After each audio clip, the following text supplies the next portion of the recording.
حقافي بوليتيكاو لوطታት ንጽኑዕ ሃገራዊ መሰረት መንግስቲ ፌድሪ ኣብ ዝሓለፈ ዓመታት ለውጢ ኢትዮጵያ ካብ ዝነበረቶ ሱር ዝሰደደ ፖለቲካዊ ቅልውላው ኣውጽኡ ናብ ዝተማልአ ዲሞክራሲያዊ ስርዓት ለምሽግጋር ዝሓንጸጾም ስልታዊ ሽቱታት ብልዕዓለ ጽንዓት ዓወቲ ናብ ተግባር ቀይሩ እዩ። كان دعوة زي تاريخاو شغير دما لزمنات الإثيوبيا لافرس زنبرة مجلل بوليتيكاو تاريخ مأخل وسني بمسوار حد زيغا كبابي فتحاو تربح سلطان فتحن زخون اللو حبرة بيرا وحدنات مهنازيم زلوتي إثيوبيا أنا وحدات لخونتس حبراوي تجازا خلاتنا مخانا بتكبار للرقاقة مسرتاو عوتيم زلاغي سلامي حقراوي حلونا لمرقاقات عمانقو لدتات دلدل أبزخون هنسات حبراو تاريخ استمزقبو عوتات بيتي بوليتيكاو عوتات تي نايلوت منغست تخون هاجرنا لزبنات اب تقارنو اودي قوم لصنحو اغلل تترخات نكطفو بمغبار اب كندوم تاريخ اسري كلاتنا ذكرو حبراو ترخات بمتغبار نكطناخرو تغيريم سلاز خونه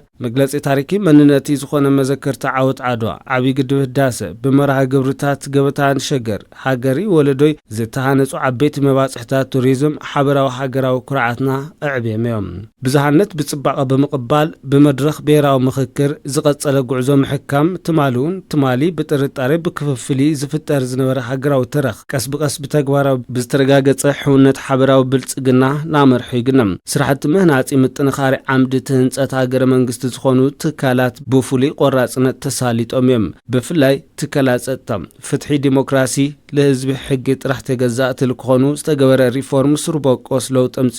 በመሰረት እዚ ከም ቦርድ መረጻ ኮሚሽን ሰብአዊ መስላት ይልበሉ ትካላት ዲሞክራሲ ብዘይ ሻራው አመራር ሓኩደው ትካላት ምክልኻሊ ድሕንነቲ ካብ ሃገራዊ ተልእኾ ወጻኢ ካብ ዝኾነ ዓይነት ፖለቲካዊ ኢዳአታውነት ናጻ ክኾኑ ከም ዝተገበሩ ትካላት ፍትሒ በነጻነት ክሰርሑ ለተዘርገሐ ሰራርሓን ህያው መርአያ ትካላዊ ሪፎርም ናይ እዚ ፖለቲካዊ ስሩበቆስ ለውጢ ኣብ ውሽጢ ምርጋዕ ብሄራዊ ምርዳእ ዝተመስረተ ብምዃኑ ኢትዮጵያ ዝነበርዋ ስጋት ሉና ብጽንዓት ክትዋጾ ኣኽኢልዋ እዩ ሉዓላውነትና በብስለት ፖለቲካ ጥንካረ መራርሓይ ናይ ምግባር ዓቕምና ብምጉልባቱ ዓቕም ፈጻማይነት ፖሊስ መንግስቲ ካብ ምርኣዩ ልዕሊ ነታ ሃገር ናብ ዝሐሸ ምዕራፍ ዕቤት ኣሸጋጊርዋ እዩ እዞም ፖለቲካዊ ዓወታት ቀጥታዊ ውጽኢት ኣብ ውሽጢ ዝተረኣየ ምስፋን ሰላም ምስፋሕ ፖለቲካዊ ምህዳሪ ምጥንኻር ትካላት ብምዃኖም ሃገርና ነትገብሮ ጉዕዞ ብልጽግና መሰረት እናንጽፍዮም በሓፈሻ ዞም ፖለቲካዊ ትልምታት ዝጭበጡ ውጽኢታት ኢትዮጵያ ናብ ልሕሸ ልምምድ ስርዓት ዲሞክራሲ